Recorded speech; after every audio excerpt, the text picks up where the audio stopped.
So part 3 is now, all the preparation is done. We've set up the meeting.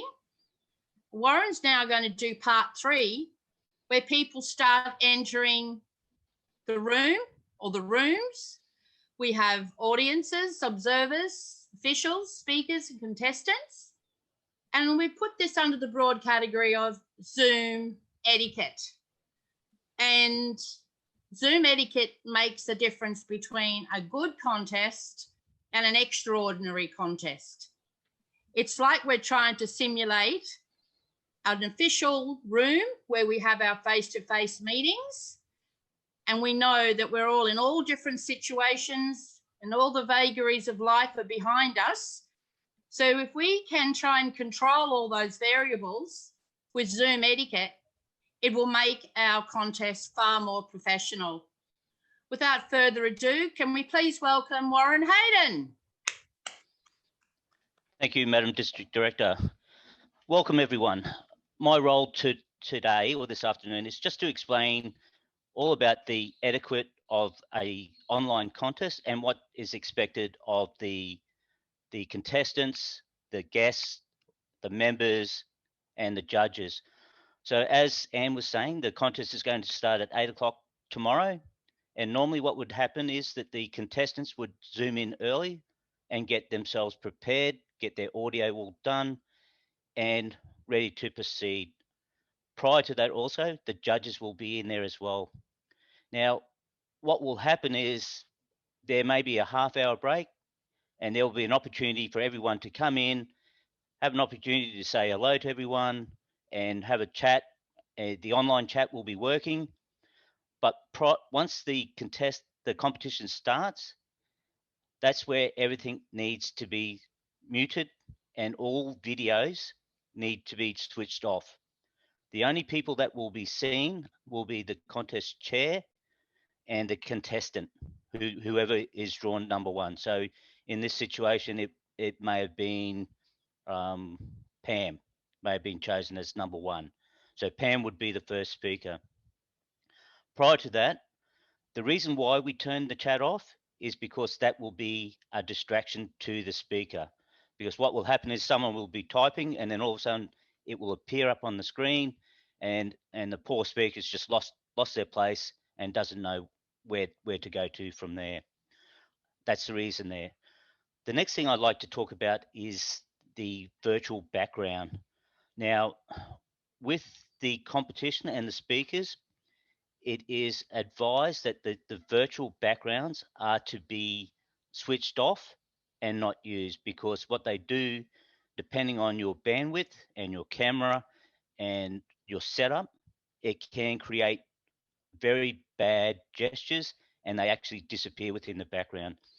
So my suggestion to do this is just to make sure that you pick a spot in one of your rooms in the house, whether it has a clean grey, white, beige wall and nothing in the background. As you can see with mine, I can adjust mine. So if I proceed to stand up, you can still see most of me and I can still give it my gestures as well. But you can see in the background, I have a lot of untidiness happening. So being clear, it doesn't act as a distraction to the speaker or to the judges, because they're focusing what's in the background. What will happen is everyone will have the ability to have their name. No one will know who the judges are, and it'll just be 25 people on a Zoom meeting, having fun and listening to the competitions. With the tiebreaker judges and judges, that's self-explanatory. No one will know, and for the timing, it'll just be a normal competition.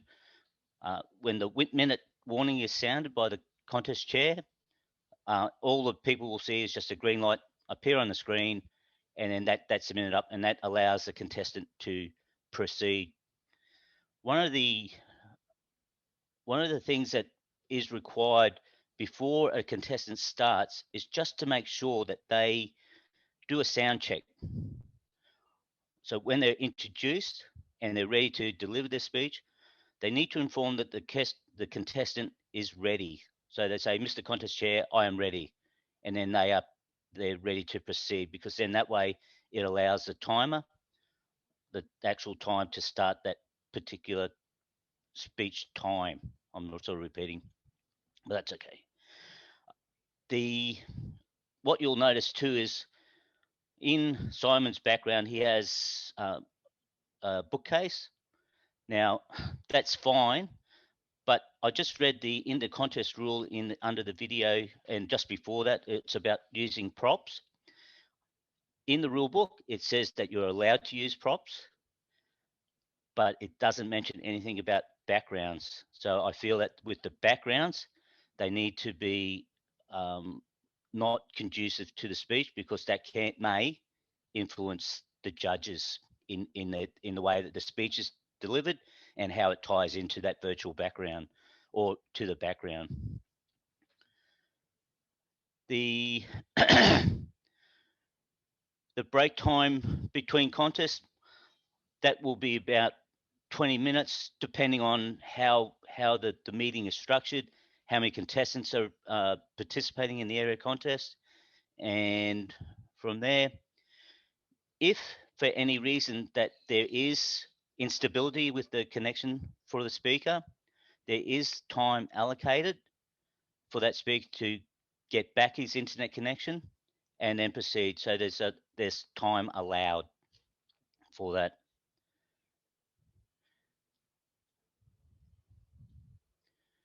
And lastly, the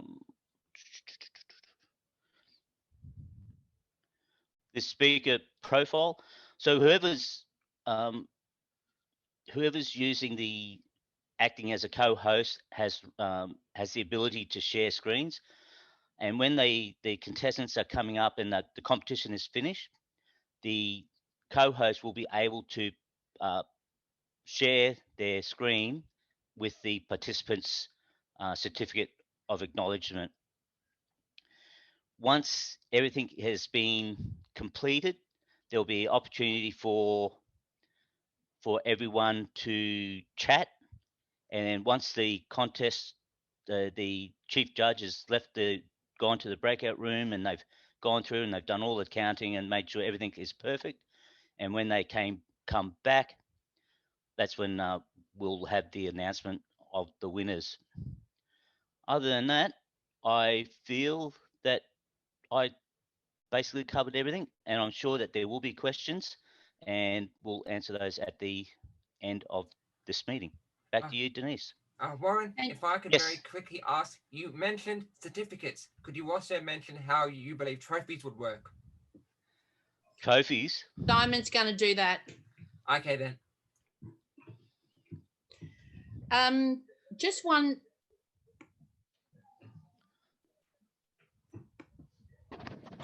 point there, Warren. In the contest this morning, there was a long gap between after the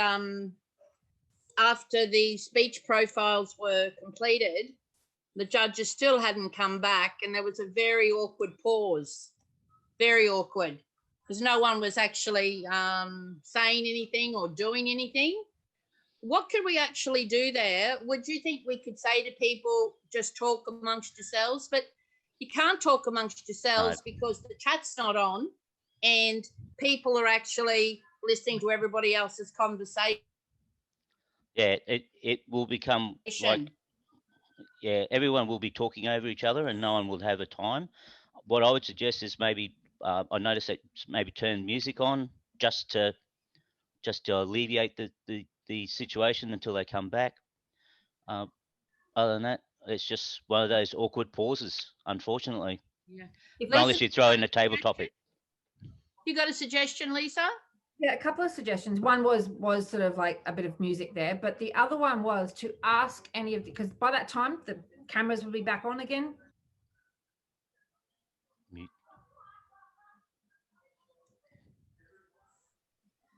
And then also, has any of the audience got a question for any of our speakers that they would like to ask?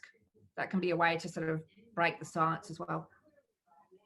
So I think it's good to have a few little tricks up our sleeve, maybe even some little slides, you know, the mission statement or the competitions.